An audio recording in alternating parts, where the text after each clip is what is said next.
Control সিস্টেমের কিছু প্রকারভেদ নিয়ে জানবো এবং আজকে বিস্তারিত কিছু জানবো না, জাস্ট সিম্পল দুটো কনসেপ্ট নিয়ে জানবো যে আমরা দেখেছিলাম কন্ট্রোল সিস্টেম কিভাবে কাজ করে এবং আমরা এখন এটাও দেখবো যে কন্ট্রোল সিস্টেম আসলে কয় ধরনের হয়, that means classification of control system. তাহলে একটু খেয়াল করে দেখো, আমরা প্রথমে যে কন্ট্রোল সিস্টেমটা দেখতে পাচ্ছি সেটা হচ্ছে open loop control system. Open মানে কি, একদম খোলা, তাই না? আরেকটা হচ্ছে অবশ্যই ওপেনের বিপরীত কিছু একটা হবে। তাহলে চলো দেখে ফেলি, আরেকটা হচ্ছে ক্লোজ লুপ কন্ট্রোল সিস্টেম। তাহলে ক্লোজ লুপ মানে হচ্ছে কি একদম বদ্ধ, যে আমরা সার্কিটে বদ্ধ বর্তনী পড়েছিলাম, ক্লোজ লুপ পড়েছিলাম, যে ক্লোজ লুপ ছাড়া আমাদের কেভিএল অ্যাপ্লাই করা যেত না, অনেকটা ওরকম আর কি। তো এখন আমাদের ওপেন লুপের আসলে কাজটা কি, যে কিভাবে আমাদের এই কন্ট্রোল সিস্টেমটা কাজ করবে। ওপেন লুপ মানে হচ্ছে কি, যে ধরো তোমার স্কুলে একজন টিচার আছে, যেহেতু তোমরা এখন স্কুলে পড়ছো না, তোমরা এখন ইউনিভার্সিটিতে পড়ছো, অনেক বড় হয়ে গেছো। তো ধরো তোমাদের ইউনিভার্সিটিতে একজন টিচার আছে, তো ওই টিচারটা তোমাদেরকে অনলাইনে পড়াচ্ছে, সে কিন্তু তোমাদেরকে অফলাইনে পড়াতে পারছে না তার ব্যস্ততার কারণে, কিংবা তোমরা হয়তো ভার্সিটিতে যাচ্ছ না, এই জন্য সে যাচ্ছে হচ্ছে তোমাদেরকে অনলাইনে পড়াতে হবে। তো এখন তিনি যখন তোমাদেরকে টোটাল একটা সেমিস্টার অনলাইনে পড়াবে, একটা সেমিস্টার কত হয়, যে পাবলিকে 6 মাসের মতো হয় আর প্রাইভেটে হচ্ছে মোর দ্যান 3 or 4 মান্থস। তো এই যে টোটাল সময়টাতে তোমাদেরকে অনলাইনে শিক্ষক পড়ালো, সে কিন্তু তোমাদেরকে সরাসরি দেখে নেই, সে কিন্তু জানে না তোমরা কে কেমন, তোমরা জাস্ট স্ক্রিনের পেছন থেকে আর কি মানে কাজ করছো ওনার জন্য বা ক্লাসগুলো করছো। তো উনি কি জানবে যে তোমাদের পরীক্ষা কে ভালো করবে কে খারাপ করবে? এটা কিন্তু সে জানবে না, কখনোই জানবে না, যেহেতু সে সরাসরি তোমাদেরকে দেখছে না, তোমাদেরকে সরাসরি জাজ করতে পারছে না।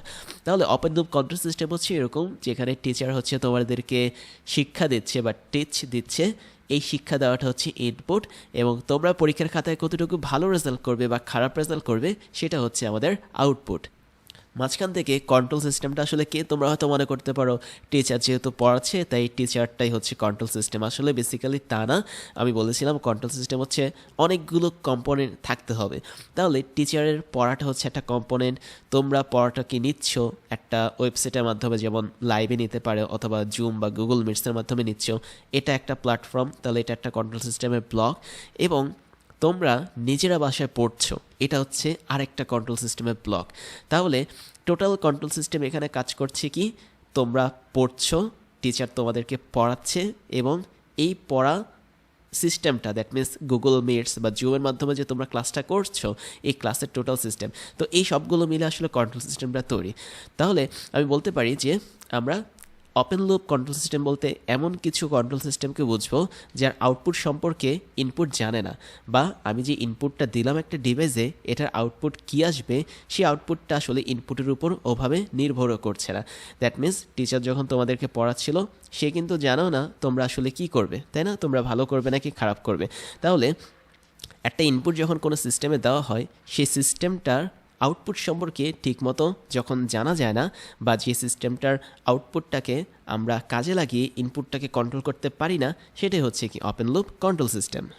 অর্থাৎ আমরা আরও একটু সহজ করে বলি, কোনো একটা সিস্টেমের ইনপুট চায় তার মতো করে যেন আউটপুটটা আসে, বা সেই আউটপুটটা আদৌ আসবে কি না সেটা সেই সিস্টেম যদি না জানে, তাহলে সেটা হচ্ছে ওপেন লুপ কন্ট্রোল সিস্টেম। যেমন টিচার চান সে যেভাবে পড়িয়েছেন তার মতো করে তোমরা রেজাল্টটা করো, অর্থাৎ সবাই যেন ভালো রেজাল্ট করে, বাট টিচার আদৌ কিন্তু জানেন না যে তোমরা সবাই ভালো করবে কি না। তাই আমরা বলতে পারি ওপেন লুপ কন্ট্রোল সিস্টেম একদম সিম্পল, ইনপুট থাকবে, মাঝখানে কন্ট্রোল সিস্টেম থাকবে, এবং ফাইনালি হচ্ছে আমাদের একটা আউটপুট থাকবে। এবং দেখতে পাচ্ছ এখানে হাবিজাবি কিছু জিনিস আছে, যে কন্ট্রোলার আছে, কন্ট্রোল প্রসেস আছে, হাবিজাবি কিছু সিগন্যাল আছে, কন্ট্রোল সিগন্যাল, এগুলো সবগুলো আমরা একটু পরে দেখবো যখন আমরা ওপেন লুপ কন্ট্রোল সিস্টেম ডিটেলসে পড়বো। জাস্ট এটুকু জেনে রাখো, ইনপুট মানে যেটাকে বলা হচ্ছে ওপেন লুপ কন্ট্রোল সিস্টেম, এখানে 3টা বেসিক পার্ট থাকে। একটা হচ্ছে ইনপুট থাকবে, একটা হচ্ছে আউটপুট থাকবে, এবং মাঝখানে এই টোটাল জায়গাটাতে একটা কন্ট্রোল সিস্টেম থাকবে। Just input output control system, এটা নিয়ে হচ্ছে আমাদের কি ওপেন লুপ সিস্টেম। এবং এরপরে যেটা আসবে সেটা হচ্ছে ক্লোজ লুপ সিস্টেম। তো এটা পড়ার আগে আমরা আরও একটা বাস্তব জগতের উদাহরণ দেখে ফেলি। তোমরা তোমাদের বাসাতে বিভিন্ন রকম অটোমেটিক কিছু ডিভাইস লাগাতে পারো, যেমন এয়ার কুলার আছে, তারপর হচ্ছে রেফ্রিজারেটর আছে, তাই না? আবার রুম হিটারও আছে। তো ধরে নাও আমরা এখন একটা রুম হিটারের কথা বলছি, এটা শীতকালে লাগানো হয়। রুম হিটারটাকে এমনভাবে ডিজাইন করা হয়েছে যখন আমাদের রুম টেম্পারেচার 25 ডিগ্রি সেলসিয়াসের উপরে যাবে, দ্যাট মিনস 25 ডিগ্রি সেলসিয়াস তাপমাত্রার উপরে যাবে, তখন আমাদের রুম টেম্পারেচারের যে রুম হিটারটা আছে সেটা বন্ধ হয়ে যাবে, যাতে রুমের তাপমাত্রা আর না বাড়ে। তো এই যে একটা কাহিনী আমরা দেখলাম রুম হিটারের মধ্যে, এই কাহিনীটা কিভাবে করা হচ্ছে? আমরা ইনপুট দিচ্ছি, অবশ্যই ইনপুটটা হচ্ছে কি রুমটা ঠান্ডা রুম, মানে শীতকালের রুম আর কি, অনেক ঠান্ডা। তাহলে এই ঠান্ডাটাকে যখন রুম হিটারের সেন্সরটা নিবে, তখন ভাববে যে হ্যাঁ, আমাকে এখন কাজ করতে হবে, আমাকে এখন চলতে হবে, রুমটাকে গরম করতে হবে। সে তার মতো করে রুমটাকে গরম করতে থাকলো। ধরা যাক তোমার রুমের টেম্পারেচার শীতকালে ছিল হচ্ছে 10 ডিগ্রি সেলসিয়াস, এবং তোমার রুম হিটারটা করলো কি, রুমের তাপমাত্রা 10 থেকে বাড়িয়ে 25 ডিগ্রি সেলসিয়াস বানিয়ে দিল। তাহলে ইনপুটটা হচ্ছে এই 10 ডিগ্রি সেলসিয়াস, যেটা রুম হিটারটা পেলো, পাওয়ার পর সে 25 ডিগ্রি সেলসিয়াসে কনভার্টও করে ফেললো। তার মানে এটা হচ্ছে কি আমাদের ওয়ান কাইন্ড অফ আউটপুট, আর আমাদের ইনপুটটা ছিল রুম টেম্পারেচার। মাঝখানে যে কন্ট্রোল সিস্টেমটা কাজ করেছে এটা হচ্ছে আমাদের রুম হিটার। তো এই রুম হিটারটা এরপরে আরেকটা ঝামেলা করলো। কি ঝামেলা করলো? যে সে কিন্তু আসলে তাপমাত্রা বাড়াতেই থাকবে রুমের, তাই না? কিন্তু সে দেখলো কি আমাকে একটা নির্দিষ্ট সেট আপ দিয়ে দেওয়া হয়েছে, যদি 25 ডিগ্রি সেলসিয়াসের উপরে উঠি তাহলে আমাকে বন্ধ হয়ে যেতে হবে, কেননা আমি রুমের তাপমাত্রা কখনো 25 ডিগ্রির উপরে 26 ডিগ্রি বা 27 ডিগ্রি বানাতে পারবো না। এরকম একটা কনসেপ্ট তাকে দিয়ে দেওয়া হলো। তাহলে অবশ্যই রুম মানে এই হিটারটা কিভাবে বুঝবে যে রুমের তাপমাত্রা 25 ডিগ্রির উপরে গেলে তাকে বন্ধ হতে হবে? এটা বোঝার জন্য অবশ্যই তাকে এই জিনিসটা মেনটেন করতে হবে। দ্যাট মিন্স এই 25 ডিগ্রিটা যে হয়েছে রুমের তাপমাত্রা, এটা ওই রুম হিটারটাকে বুঝতে হবে। তার মানে আমরা যদি এই রুম হিটারটাকে কন্ট্রোল করতে চাই, তবে এই হিটারটার ইনপুটকে বোঝাতে হবে যে এখন রুমের তাপমাত্রা 25 ডিগ্রি সেলসিয়াস, তাই আমার এখন রুম হিটারের দরকার নেই।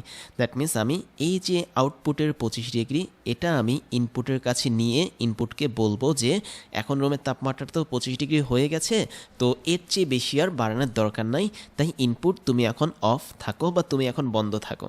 তাহলে এই যে টোটাল প্রসেসটা আমরা দেখলাম, এটা কিন্তু one kind of close loop system বা ক্লোজ লুপ কন্ট্রোল সিস্টেম, যেখানে আমরা আউটপুট থেকে একটা অংশকে নিয়ে আমরা ইনপুটের কাছে ঢুকিয়ে দিই, বা বলা যায় হচ্ছে ইনপুটের সাথে যুক্ত করে দিই, যাতে ইনপুট বুঝতে পারে যে হ্যাঁ, এখন রুমের তাপমাত্রা এত ডিগ্রি, আমরা এখানে আর ইনপুট অ্যাপ্লাই করব না।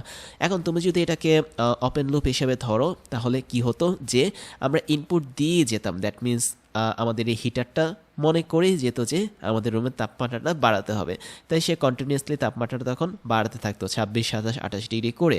বাট যখন আমি তাকে লক করে দেওয়ার চেষ্টা করব যে রুমের তাপমাত্রা 25 ডিগ্রি, এটা আমি যখন এই হিটারের ইনপুটকে বোঝাতে পারবো, তখনই কেবল 25 ডিগ্রি হলেই আমাদের হিটারটা অফ হয়ে যাবে, এবং রুমের তাপমাত্রা যখন আবার কমে 24 ডিগ্রি, 23 ডিগ্রি হবে, তখন সেটা আবার চলে আবার তাপমাত্রা 25 ডিগ্রি বানিয়ে দেবে।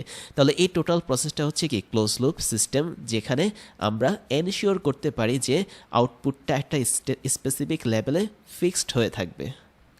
তাহলে একদম ইজিলি বলা যায় ক্লোজ লুপ সিস্টেমের মধ্যে আমরা যে আউটপুটটা পাবো, এই আউটপুটটা অবশ্যই কী হবে? ডিজায়ার্ড আউটপুট হবে, বা যেটা আমরা চেয়েছিলাম ঠিক সেটাই হবে, একটু নড়চড় হতে যাবে না, মানে হওয়া যাবে না। বিকজ আমরা দেখতে পাচ্ছি আউটপুট যদি একটু চেঞ্জ হয়, সেই আউটপুটের একটা অংশ ইনপুটে চলে আসতেছে, এবং ইনপুটটাকে সে তখন কন্ট্রোল করার চেষ্টা করবে, এবং ইনপুটকে বলবে আউটপুট চেঞ্জ হয়ে গেছে, সে অনুসারে তুমি ইনপুটটা দাও, যাতে মেশিনে কন্ট্রোল সিস্টেমের মাধ্যমে আউটপুটটাকে অ্যাডজাস্ট করতে পারে। তাহলে চলো আমরা একটু দেখে ফেলি। এখানে একটা ছবি দেওয়া আছে আমাদের ক্লোজ লুপ সিস্টেমের। তো আমরা যদি খেয়াল করি, ক্লোজ লুপ সিস্টেমের মধ্যে কিছু ছোটোখাটো জিনিস দেওয়া আছে। আমরা ইনপুট দেখেছিলাম, তো এখন আমরা দেখতে পাচ্ছি ইনপুট দিয়ে আমাদের ধরো রুম টেম্পারেচার যাচ্ছে, তারপরে মাঝখানের যে একটা ব্লক দেখা যাচ্ছে, এই ব্লকটাকে আপাতত তোমরা একটু ইগনোর করো, আমরা একটু পরে বলছি। তো ইনপুটটা গেল কোথায়? ইনপুটের মাধ্যমে আমরা এই টোটাল জায়গাটাতে দেখতে পাচ্ছি, এটার বর্ণনা আমরা একটু পরে দেব, সমস্যা নেই। এই টোটালটাকে আমরা বলতে পারি একটা কন্ট্রোল সিস্টেম। তো কন্ট্রোল সিস্টেম আমি বলেছিলাম বিভিন্ন ধরনের ব্লক থাকে, এটাও হচ্ছে দুটো ব্লক আছে। তো ফাইনালি আমরা একটা আউটপুট পাবো, এবং এই আউটপুটটা যদি একটু নড়চড় করে, তখন হবে কি আউটপুট থেকে একটা পার্ট এসে টোটাল ইনপুটের সাথে চলে আসবে এবং যে পার্টটা আউটপুট থেকে আসছে সেটাকে বলা হয় ফিডব্যাক পার্ট বা হচ্ছে ফিডব্যাক সিগন্যাল। তো এই যে ফিডব্যাক সিগন্যালটা যখন ইনপুটে যাবে তখন এই ইনপুটের সাথে আমাদের এই ফিডব্যাক সিগন্যালের একটা কম্প্যারিজন করতে হবে বা তাদেরকে আমরা কম্পেয়ার করব। কম্পেয়ারটা কেন করব? যাতে আমাদের ইনপুটটাকে কন্ট্রোল করা যায়। বিকজ আমরা দেখতে পাচ্ছি এখানে 25 ডিগ্রির উপরে যদি উঠে যেত তখন আমরা কিন্তু 25 ডিগ্রির উপরের তাপমাত্রাকে ধরে ইনপুটে নিয়ে আসতাম, তখন ইনপুটের সাথে আমাদের আউটপুটের একটা কম্প্যারিজন হতো বা তুলনা হতো, হওয়ার পর আমরা এই হিটারটাকে ঠিক 25 ডিগ্রিতে সেট করতে পারতাম।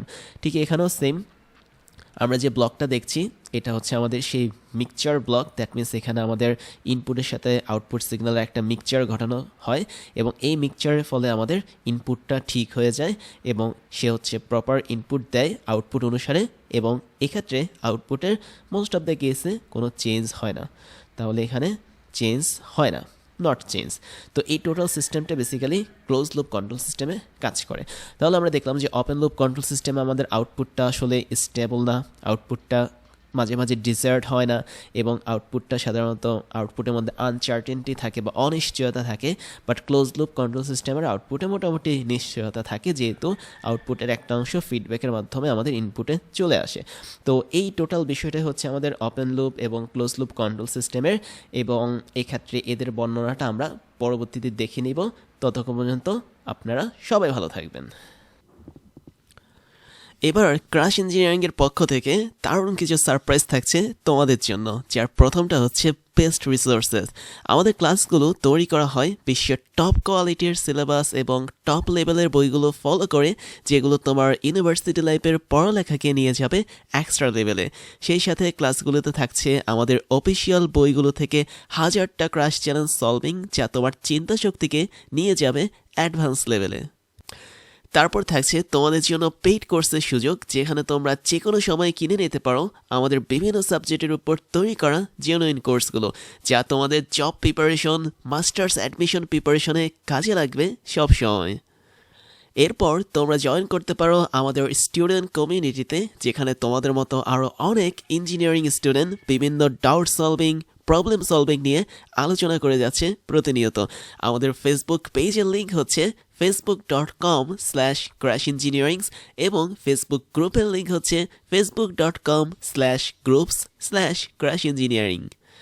তারপর আমাদের ক্লাস এবং পেইড কোর্স সম্পর্কে সমস্ত ধরনের আপডেট পেতে জয়েন করতে পারো আমাদের অফিসিয়াল টেলিগ্রাম চ্যানেলে। আমাদের টেলিগ্রাম চ্যানেলের লিঙ্ক হচ্ছে t.me/crashengineering। এবার আমি তোমাদেরকে আমার পরিচয়টা জানাচ্ছি। আমি হচ্ছি ইমতিয়াজ, ক্রাশ ইঞ্জিনিয়ারিং সহ ওয়েডেমি এবং ক্রাশ কোডিংয়ের ফাউন্ডার হিসেবে কাজ করছি, যেখানে ক্রাশ ইঞ্জিনিয়ারিংয়ে আমি তোমাদেরকে এখন পড়াচ্ছি, ওয়েডেমিতে আমি কলেজ লেভেলের স্টুডেন্টদেরকে পড়িয়ে থাকি এবং ক্রাশ কোডিংয়ে আমি স্টুডেন্টদেরকে বিভিন্ন প্রোগ্রামিং ল্যাঙ্গুয়েজ শিখিয়ে থাকি। সেই সাথে আমি বিগত 10 বছর ধরে 5 লাখেরও বেশি স্টুডেন্টদেরকে অনলাইন এবং অফলাইনে পড়িয়েছি। আমার এডুকেশনাল ব্যাকগ্রাউন্ড হচ্ছে বিএসসি কমপ্লিট করেছি ইলেকট্রিক্যাল অ্যান্ড ইলেকট্রনিক ইঞ্জিনিয়ারিং নিয়ে, এমএসসি কমপ্লিট করেছি বায়োমেডিক্যাল ইঞ্জিনিয়ারিং নিয়ে এবং বর্তমানে একটা ইউনিভার্সিটিতে লেকচার হিসেবে কাজ করে যাচ্ছি।